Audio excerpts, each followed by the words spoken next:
And hello, Hearts of Oak. Thanks so much for joining us once again. And we've got an event coming up in the UK, 5th of September.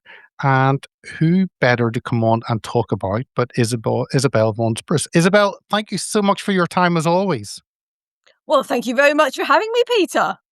It's great. I thoroughly enjoyed conversation quite a while ago. And I think we've generally, traditionally, over the first couple of years, starting Hearts of Oak, have had a lot of US guests on, Seth Gruber and Scott Klusendorf, especially on the pro life. But it is important to make sure we fit into what is happening in the UK because this is an American issue to life issue wherever you find yourself. But Mm. I want to, people obviously can follow you. There's your X handle, marchforlife.co.uk, the website, at March 4 with the number 4 Life UK. All the links will be down in the description. So, however you're watching or listening, please do make sure and make use of those. But, Isabel, maybe fill us in. March for Life. I've been, I think, twice, but I've only ever been to the march. This time I will try and come a bit earlier and come to some of the teaching which is important for that community aspect. But maybe for those who haven't been, let them know why they should come and what they will find there. Absolutely, and there really is something for all the different types of people that might be coming along to the march, and there's gonna be people at different stages on their pro-life journey, people who, are well soaked in the pro-life cause and have been advocates for, the movement for a long time, and equally people who maybe still got some questions and maybe not even quite comfortable with the label pro-life who come along and just to find those answers. And in the morning, there's space for all of those people and everything in between. So we call it Life Fest in the morning, and that kind of covers quite a lot of things. We have a pro-life family summit at the Emmanuel Centre. So that would be looking at really kind of getting a little bit deeper with our theme, which is abortion hurts the family, and looking at motherhood, looking at fatherhood, what that really means in light of the abortion crisis, and what that means for us as individuals. Some of us who might be biological mothers, some who might be adoptive or foster parents or step parents, some people who might be single and never had children who've been miscarried, aborted, all those kind of things that thinking, okay, so how do I fit into this movement as a biological father or a spiritual mother or whatever it might be. So that's going to be explored quite a lot in the Emmanuel Centre. We also have a whole hall full of all the different pro-life organisations that come and showcase their work, and that's just such a buzzing room if you come along. Just lovely conversations going on there. Finding out more about different organizations that you might want to get involved with. I think sometimes people can tend to think, oh, well, yeah, I really support the cause, but I just haven't got any more time. I hear that so much from people who genuinely are behind this movement. And that's a really great place to go in that room because you can find things that maybe won't take any extra time, but ways that you can do things differently in your life that can help you be more pro-life. Where could just be as simple as a pro-life shopping bag that you take to the shops with you, or a little you know little feet pin badge that you wear on your collar, or you know there's a myriad of ways, but things that might be something that you can really immerse yourselves in, or just little things that maybe anyone can fit into their daily life. And then we've got a new youth summit this year, which is for 18 to 35-year-olds, particularly geared to that stage in your life. You get a free hot breakfast if you're there between 10 and 11. So, a real encouragement to that age group. And then stuff for children of all ages. So, again, throughout the morning from 10 o'clock right up until 1 o'clock, whatever age you're at, whether you're a teen, whether you're a 6-year-old, whatever you might be, there'll be an age appropriate session for you. And, really great community surrounding that. Well, let me bring up the website. Let's see if this works. And this gives a little bit of the info. That's what you'll get on the website, and you can click on the event page here, and that brings up more information, especially what's happening on the day. There's a video, you can share that. That's something important, and then this fills you in religious services. Then in the morning, I'll let you go to that, or Isabel can fill us in. Then the march starts at 1:30, and then the speeches on Parliament Square, kind of as before, at 3 o'clock. Um, yeah, fill us in. I mean, people maybe think, well, if I'm an activist, then I want to go along and connect with people. They don't really think of this as a family issue. Maybe they don't think of it. This is something I um, bring my family along, but you pointed out with kids, with youth, actually, this is something that we can get involved in as families and not just necessarily individuals. Definitely, and I have to say I've sometimes had some quite sad conversations with mums and dads who have got, children who are well into their teens or even a bit older now, grown up children. And they're saying, "Oh, it's really sad my, my teen or my, young adult child, whatever it might be, they're not, they don't support this cause or they don't see things as as I wish I worked that they could."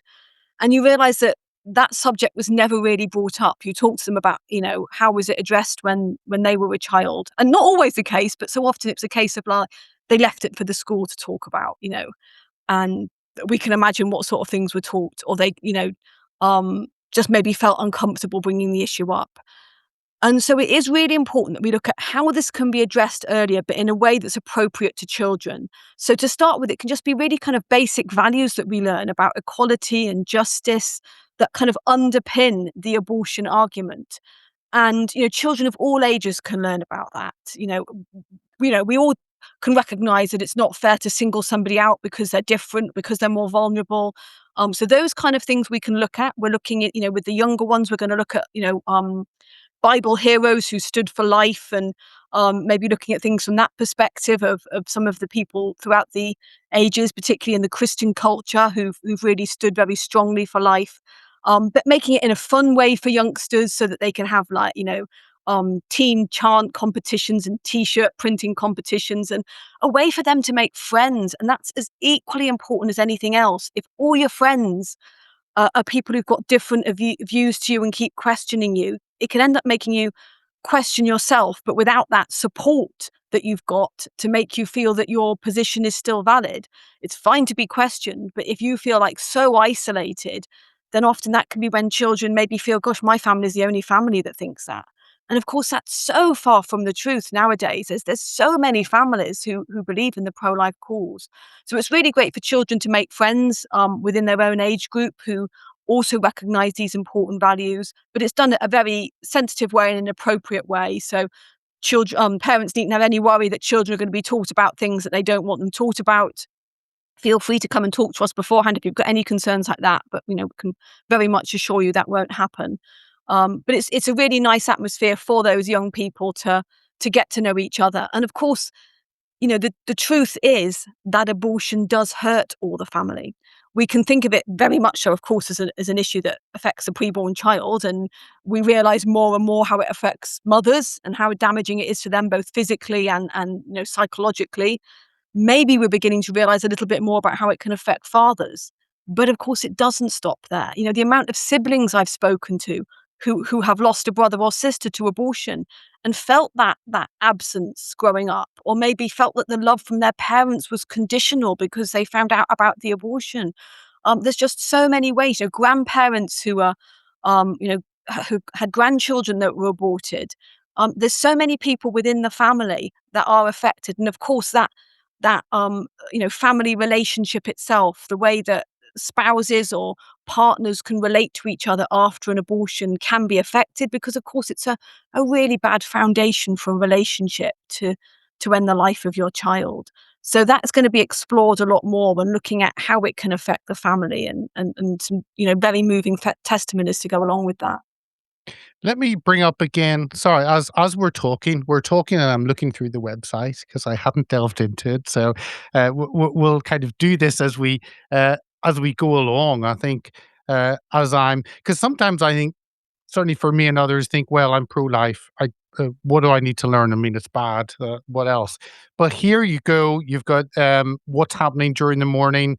That shows the groups going and the exhibition downstairs. And then this, I think, a picture from could be from any year, could last year probably, from the Emmanuel Centre, a great location. You're right. You talked there. You touched on fatherhood, motherhood, abortion versus family, and it's and sibling survivor, which is another fascinating part of it. Um, and but then there's so much that's here we have pro life for the younger, for 0 to 7, pro life for kids. It really, I mean, it's a lot of work, Isabel. It really is, covering so many areas and making sure that there is something for everyone, and it's not just 4 hours of hardcore teaching and then go out and make noise. And no, I'm just intrigued. Tell us a bit about maybe the groups that come. It's very wide, brings in so many people, and you realize that uh, actually there is hope for the UK because there are so many organizations that are engaged in this, and it's not just one or two, and it's not just the Americans. Very much so, and in fact, we've had a pro-life movement before America. They've got their own style, and that's great. That works for America. We've got our own style because, of course, we had abortion, sadly, before America, and that's nothing to brag about. So we very much got our own style of pro-life, and we can sometimes learn from each other.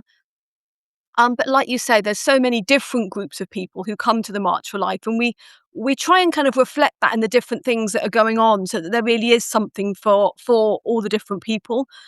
We also try and listen to the feedback that people give us, and I know one of the comments we had a few times from different people was, you have sessions for children, but they're just for half an hour or an hour. What about the rest of the time when my child's there? And so we've tried to make sure that we've got things going on all throughout the morning for children now. And particularly finding that space for the young adults. I mean, I've heard some lovely testimonies now of how many young people have met their future spouse at March for Life. In fact, quite a few men were calling it March for a Wife the last couple of years. I'm not saying that's the best reason to go, but if it gets you there, that's great. And so I think, well, maybe that's having that space to themselves so they can explore issues that are maybe more pertinent to them, and get to meet others, because that's what a lot of young people want to do. They want to meet people in their own age group, particularly maybe if they've, you know, come from areas of the country where there's, not so many people who might be of their faith or of their pro-life beliefs. Maybe they've been at mainstream school and felt a little bit more isolated with their beliefs. It's really lovely to come along and meet so many others, and really feel that you can be yourself. And that's what I've heard from students and that sort of age group afterwards. This was the first time that they really felt they could claim their own identity. This isn't just something that my parents believe. This isn't just a sort of family tradition that's been handed on. This is who I am. And that's what I would like to encourage parents to think about. If you want children, your teens, your young adults to make this their own identity, this is a great place to come, and some of the testimonies, like I say, that I've heard from young people really have shown that to me. I think of just a young man, and he won't mind me sharing his name because I know he shared this publicly. His name was Paul Gardner, and I remember him saying how he came along to the event in exactly that position, came from a lovely pro-life Christian family, but maybe hadn't really found his own place yet. And coming to March for Life really helped him to do that. He went back to his university, helped run the pro-life society there, and now is doing some incredible work. I think he works with CBR UK, really helping with the pro-life work in that area. So yeah, there's just so many different pro-life organisations, and if people are, interested in different things depending on their own personality, their own life, it might be politics, it might be, going into schools, it might be helping mums and babies, post-abortive care, whatever it might be. Those will all be represented there at, the morning event, particularly where you can find out a little bit more about, where you fit. And maybe the hole that's left because you're not, getting as actively involved as you possibly could. So yeah, just really good encouragement for people to think about, the personal difference that you can make, even if it's with something very, very small. Let me ask about, do people need to sign up and register? Can they just turn up? And also, if they want to get others involved, like their church, is there a way of doing? I saw that you can put down your details and you'll get sent some merch information. So you can promotional information, already merch, but you can actually put the message out. But yeah, if they're do people should they sign up? Should they go to the website? And also, if they're thinking, actually, my church really should know about this, maybe what's the best way of going about that? Definitely. So, no, you don't need to sign up. Just come along on the day. The earlier you can get there, the better. So, you can make the most of it. There is travel coming from around the country. So, if that's something you're concerned about, look at the page on the website where it looks at the different coaches and group training that you can catch from around the country. There's lots of different points there. And I definitely urge you to book that as soon as possible, because so often we'll have people who leave it to the last week and are disappointed because it's all booked up. So book that as soon as you can. If you're a church leader, whether that's a priest, a pastor, a church minister of some kind, really encourage you to get this information out to your church. And if you're just somebody who's, going along and attending a church, maybe ask your pastor or priest, whoever it might be, a church leader, if they would help this to be promoted within the church. We've got, like you say, loads of materials that can happen with. So that's leaflets, a 2-minute church talk, notices for your bulletin or website, whatever it might be. And if there's something that you want that you can't see, get in touch with us. We can help you find something that's suitable for your specific church and what you're looking for. And quite often I have just church leaders contacting me saying, this is maybe the particular difficulty we've got in our church. Or maybe I'm struggling with my pastor in this area, with the pro-life issue, and we can just have a bit of a chat. It might be something that, we've overcome with someone else and have got some ideas. So yeah, just really encourage people to get in touch and look at how that can be promoted. It's always so sad when after the march, people get in touch and say, "Oh, I wish I'd known about it. I'd love to have come." And we can only do so much ourselves. We rely on people around the country, to be the mouthpieces who will share this in their own communities. I remember, I think it was 3 years ago, I saw it and thought, and saw it maybe 2 weeks later and thought, "No, how'd I miss that?" And then made a point of going the week after, and I had fun actually. I remember, I think it was 2 years ago, filming as people were walking from Emmanuel Centre up to Parliament Square, and then just speeding that up, and it shows you the large presence of so many people, a great day out, very relaxed atmosphere. Not I think sometimes, and I'm so even from Christians, I've had some church leaders call me far right extremist, and that's just a tag that's used to shut down that debate. But even when some of, maybe I think often the more established church see this as, you're an extremist if you do this, and we have to be much quieter. And that is one way I think the enemy has shut down the conversation, because no one wants to sound they're hateful or extremist. And yet it's the most loving thing you can do to talk about this issue. I mean, how do you combat those tags that are often used to shut down conversation? To be honest, I think more and more, abortion is being exposed to what it really is, and I think it's becoming much more mainstream to be pro-life, thankfully. And I think that maybe has gone in tandem with the fact that the laws in the UK have got worse in this area. We're seeing like abortion right up till birth, that women are being able to have in their own homes, and the horrific stories we're hearing after pills by post. And because of that, people are realizing, actually, this doesn't seem so woman friendly as we've been taught. How is this really healthcare? And once you begin to kind of like peel away that kind of veneer of false compassion that has been surrounding abortion for so long, by some very well-meaning people, um, but we see the truth that is emerging underneath. Actually, abortion doesn't serve anyone. It doesn't help anyone. This isn't befitting the dignity of any woman, any man, and certainly not the child. And I think the mainstream church is actually realizing that. We're having a lot of church leaders, certainly with the Catholic Church. We've got, 15 bishops who are supporting that this year. But we've got a lot of evangelical leaders, Anglican clergy that come along to the march. So it really is very broad. And I think that's why we're getting so many people. I mean, last year there must have been 10,000 there. Every year the numbers just go up and up and up. And I think it is very important to realize that this isn't something, militant or aggressive. There's an awful lot of people who come along to the march who themselves have been impacted by abortion, who themselves have had not just an abortion, but multiple abortions. And they know the damage and the hurt that it causes. And and their story is valid. We want them to know that they have a voice, And when we talk about, how abortion hurts the family, it's very important that, we hear those voices from the family, that nobody is invalid. Sometimes people can, and sadly, I think this is a bit of maybe a spiritual attack when people can think, oh, because I've had an abortion, it would be hypocritical of me to go and support something like this. And that couldn't be further from the truth. Those are the people who really know how damaging it is. Those are the people who really can share, how abortion impacted them, and it certainly wasn't for the good. So I think, whoever you are and whatever your story is, certainly whatever your backstory is, this is somewhere that you can come and be heard.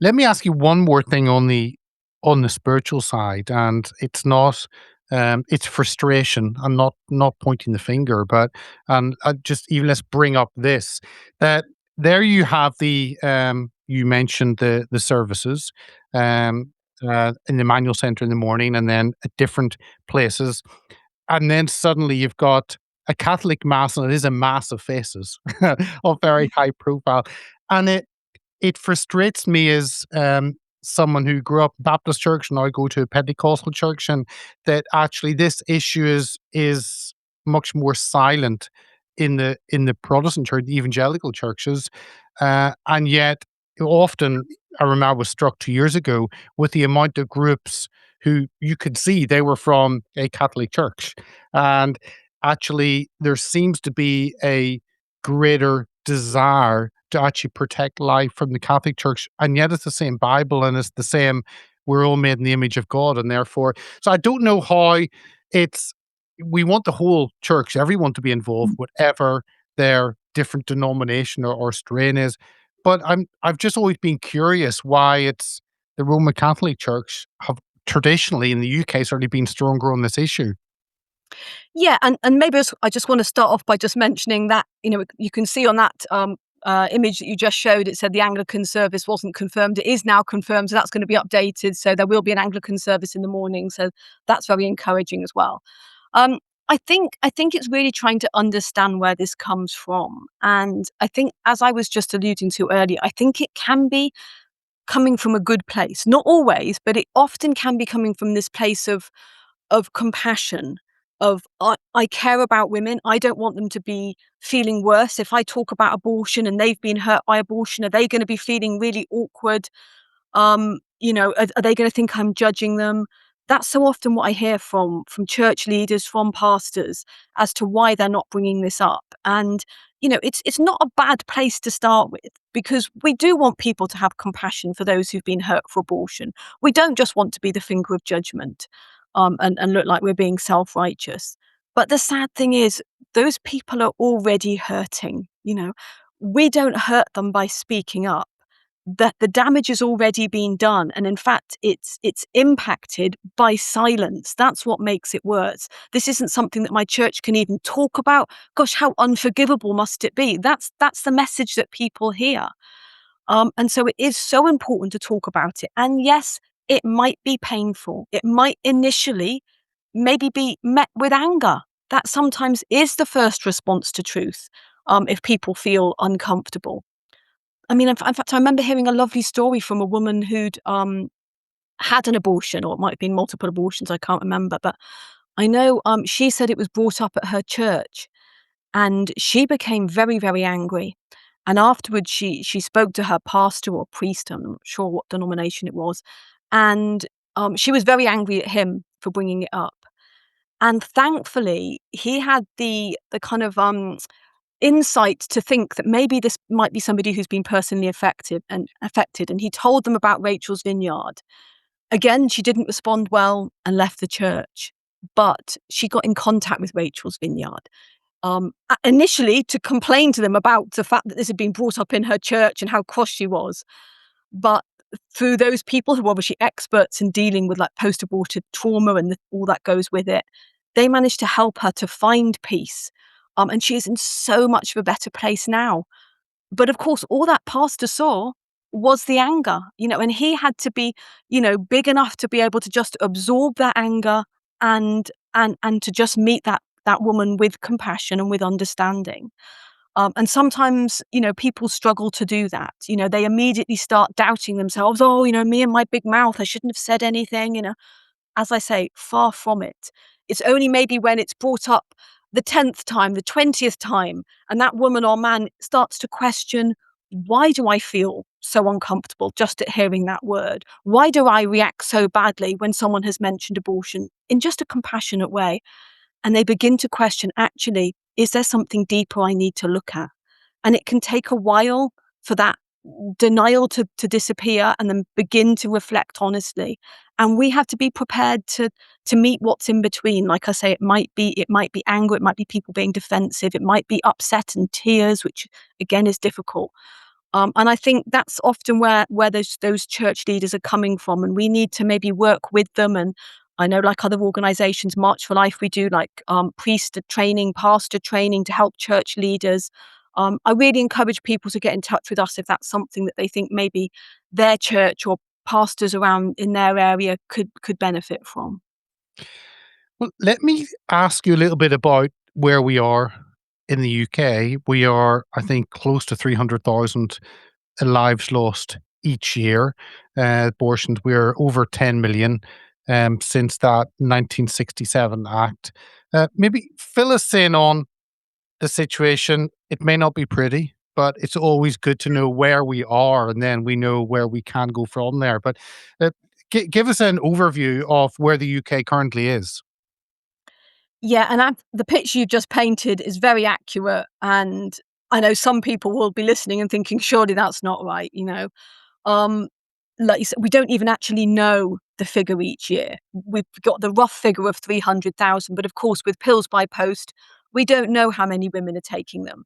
We don't know if it's the women themselves ordering them or the teens themselves, whoever it might be. We don't know whether they're put on a shelf to take later on, whether they're thrown in the bin, whether they're passed on to someone else. There's not even so much as an X on a piece of paper to mark the passing of these children. And of course, with every single abortion, we don't know whether that's a single abortion, whether it was twins or more that were being aborted. So we just don't know how many lives are lost. But what we do know is that it seems to be increasing, and that every single one of those lives lost is a tragedy that could have had a different ending. If things were different, certainly if the law was different, but maybe if there was more information around, more support around, and more of us standing up for life.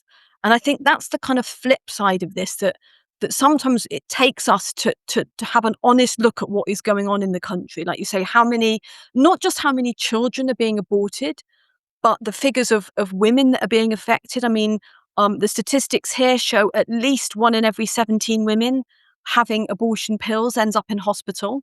And that is the vast majority of people who have abortions now are through abortion pills. Some figures coming out of America more recently have actually showed that it might be a lot higher, nearer 10%.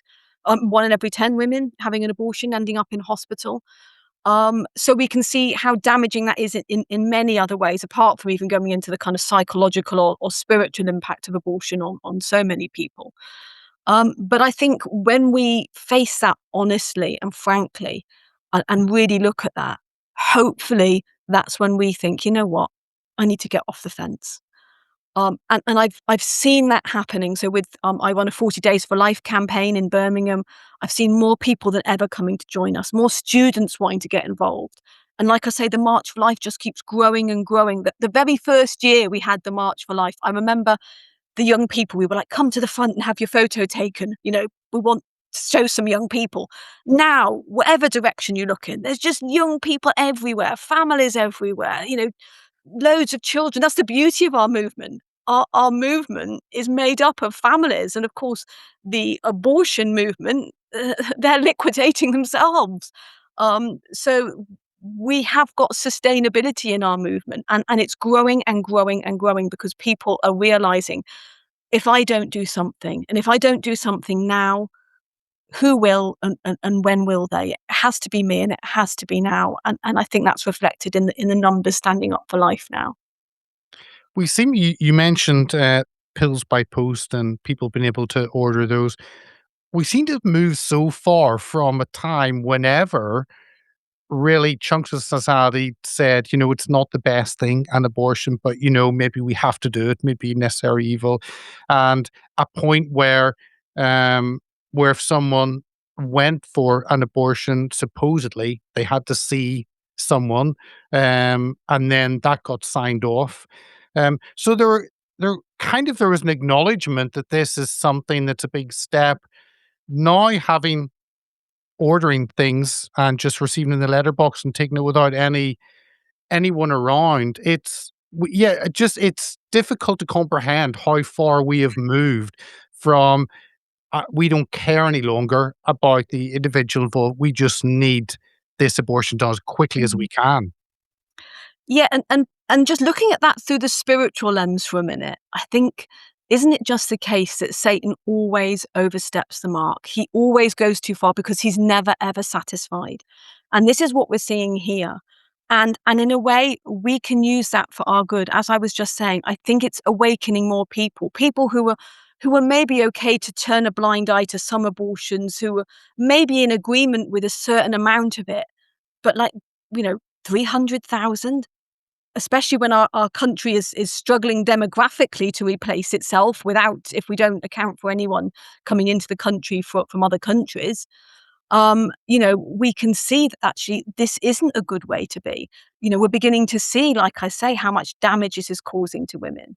When we're hearing stories of teenagers obtaining these pills at home, having, going through that traumatic experience of, looking down the toilet, and it isn't just a heavy period that they're seeing. I remember hearing one woman saying, she drew back the bedclothes on her bed after she'd had this abortion in her bed, and she said it was like a scene from a horror movie.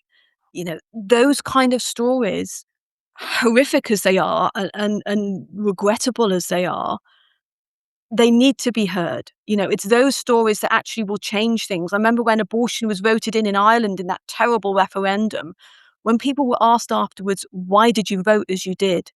The vast amount of those people said because of emotional stories that they heard.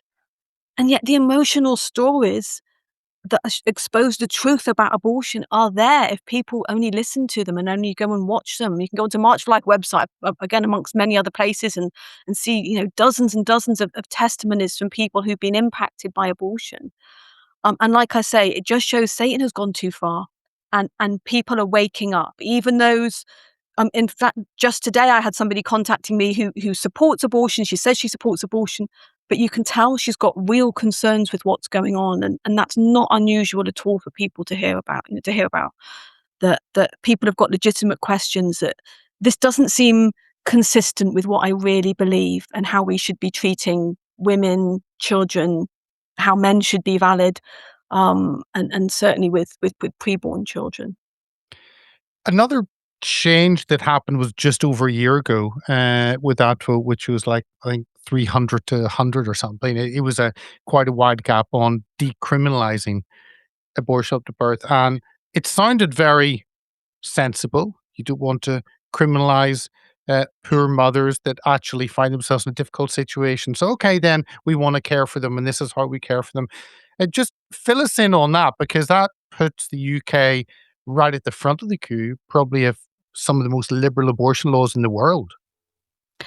Yeah, and sadly, that wasn't reflective of what the general public wanted, and I don't believe that. If there had been a referendum on that, I don't have any doubt that wouldn't have been voted. People don't want abortion up till birth, and I think maybe it reminds us of how important language is in this discussion. Do we frame it as decriminalization? Do we frame it as abortion up to birth? What is the truth here? And of course, the truth is that if you decriminalize abortion, you are effectively saying you can have an abortion whenever you want, however you want, and there's nothing that will happen. There'll be no repercussions from a criminal perspective. And that is giving people the green light. And I certainly know women who say, if the law had been different, I wouldn't have had my abortion. Rachel Mackenzie, who runs Rachel's Vineyard, I remember having that discussion with her, the post-abortive organization, and said to her, what would have made a difference to you, Rachel, back then? And she said, if the law had been different, I wouldn't have had my abortion. I always respected the law, even before I maybe was really living out, Christian beliefs. And I think that's not an unusual thing. So the law is where people get a sense of right and wrong from, particularly if they haven't got that kind of Christian foundation in their life at the moment. And so it's very, very misleading to people, to be telling them that abortion is healthcare. And it's maybe a real reminder to us to be very careful about the language that we use, because it's so easy to accidentally repeat what's being used. I mean, I never call it decriminalisation. I always call it abortion up to birth, or at least qualify what's being said if we're talking about it. But there's other much more important uses of language in this discussion that I think we need to really be aware of. I mean, of course, making sure we call the preborn child that what it is, and don't end up demeaning them to a clump of cells or anything. Um, but sometimes people will talk about oh, there's a danger that your child's going to have Down syndrome, or there's a risk that at this age you might have a baby with Down syndrome, and yet people with Down syndrome aren't dangerous and they aren't risks. Just something as simple as that we can end up just repeating. In fact, I remember talking to a lovely Christian couple who asked me if I'd pray for their daughter, who they said was at risk of having a baby with Down syndrome. And I said, of course I'll pray for your daughter, but I don't think children with Down syndrome are a risk. And I remember like their hands going up to their mouth. They're like, oh my goodness, we don't think that either. We've just been repeating what the NHS has said, and thus reinforcing that kind of negativity surrounding the beautiful people with Down syndrome, or whatever else it might be, somebody with a cleft palate, or with a heart defect, as though they're somehow, you know, less valuable. So we need to be really careful about language, because that does affect how people think, and has a big part in this debate.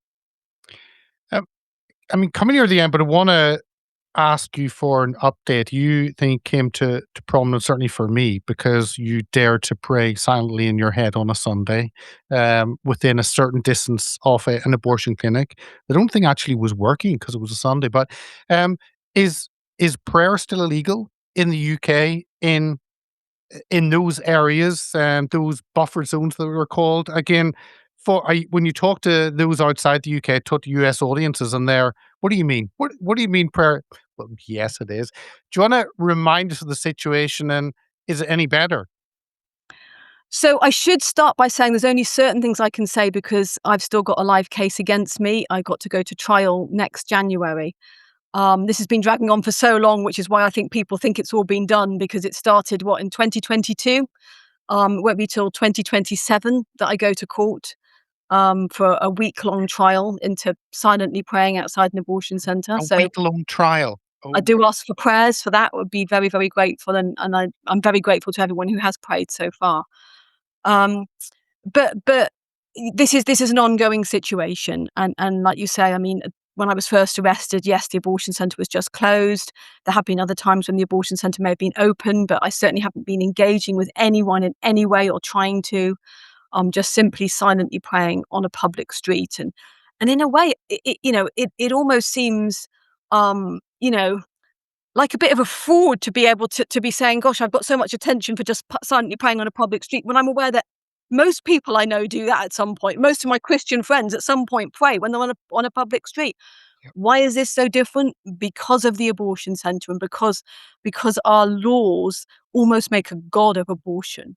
And we need to be very, very careful that we don't end up kind of worshipping that false god by just succumbing to whatever anyone is asking from us in society, whether that's the language that we use, whether that's how we behave, whether, you know, sanctions on what we share on social media, whatever it might be. We must be aware that our faith comes first, and that incorporates our beliefs of the value of every life, preborn women, men, and at the moment, the law doesn't forbid us from silent prayer. There are laws surrounding that. We have to be very careful about what can be done. But I don't believe that what I did was just morally right. I believe it was legally right as well, and I was very careful to look at what the law said before I went inside that buffer zone. So yeah, prayers that justice is upheld, as we continue to battle against it, and gratitude to ADF, Alliance Defending Freedom, who are supporting me in that battle. You can't have a better backer than ADF, 100%. And it isn't. anyone watching who's a Christian, you will, throughout the day, you talk to God about what is happening, and that's part of living as a Christian, not talking to God and conversing with God. But I kind of maybe think I'm sure churches around the country were up in arms at this, and I'm sure all wanting to make sure that I was okay to pray, and I'm sure there were many Christian MPs, and then I realized actually this was passed under a Conservative government, implemented under Labour, so it's a plague on all the highs of all our political system. So when you realize that, you realize this is not so clear cut, that we've been failed on both sides of the political divide. Um, Mhm.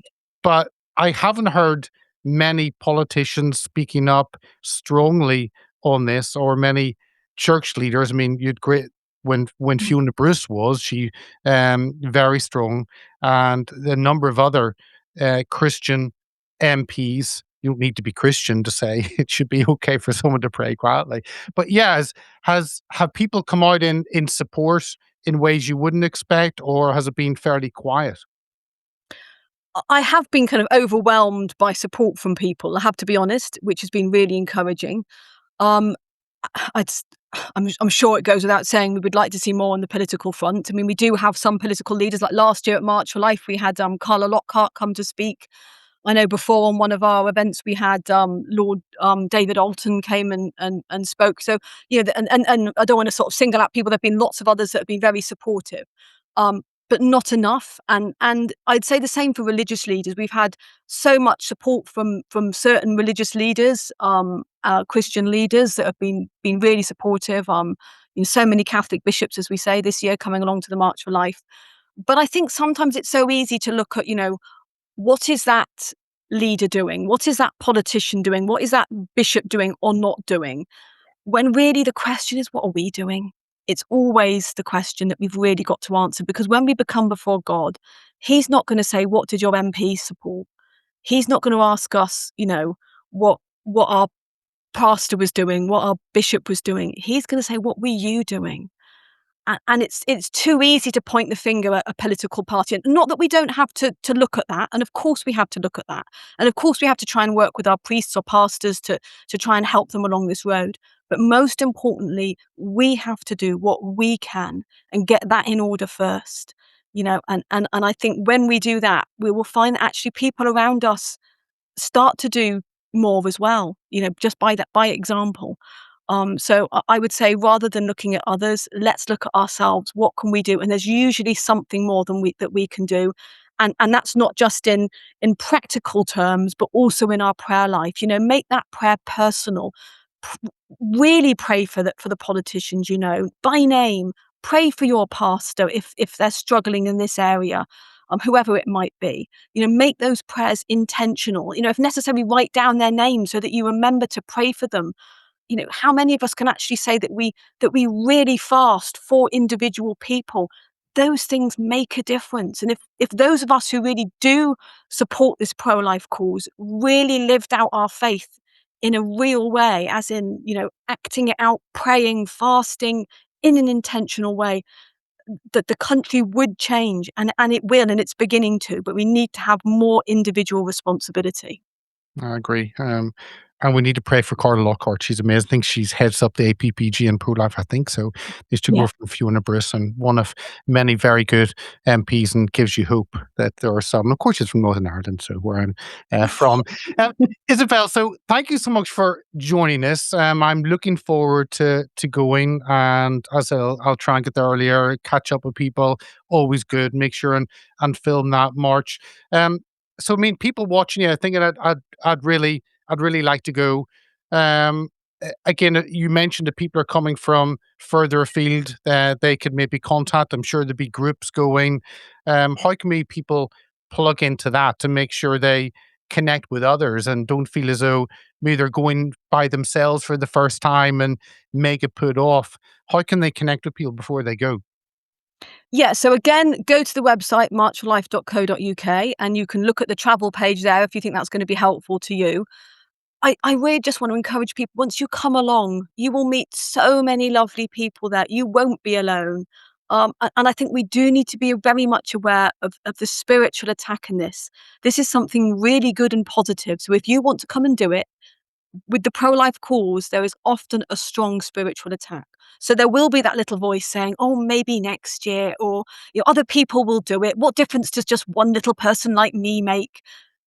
But the truth is that makes all the difference. The movement is made up of lots of little people like you. We need every single person to stand up on this issue. If you've got any particular questions, whatever they might be, don't feel afraid to drop me an email. However silly and unimportant it might seem, if it's important to you, get in touch, drop me a message on WhatsApp. My number's on the website. And we'll do our best to see if we can sort that out. If necessary, if you're just feeling so isolated or awkward about coming by yourself, we can even try and team you up with somebody. So whatever those problems are, let's look at ways to overcome them rather than just use them as excuses not to come. We need you there. Whatever the reasons are, we can overcome them. So just get in touch with us. Absolutely, and don't put off what you can do today. And the fight Mm. is today, and you don't want to look back and think, "Oh, I should have been here years ago." Mm. Go and play our part. Go on the website. Isabel, really Just to say, Peter, for those who maybe are housebound and things, please pray for this, because obviously we know that there really are people who genuinely are unable to come. You are still important. And I don't mean that to sound like you're not. So please pray for this and pray for others to have the courage to come. prayer is the first step how we change anything. Yeah. And then secondly, we offer ourselves to God in whatever way He so calls us. But Isabel, I really appreciate you coming on. Huge respect for you, what you do.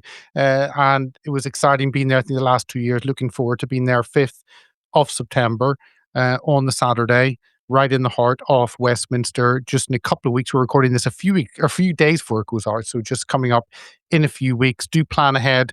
Don't get to the fourth and think, oh, yes, something's happening tomorrow. Do make plans and be there, and do invite some others along. Isabel, thank you for your time today. Really appreciate it. Thank you, Peter. See you there.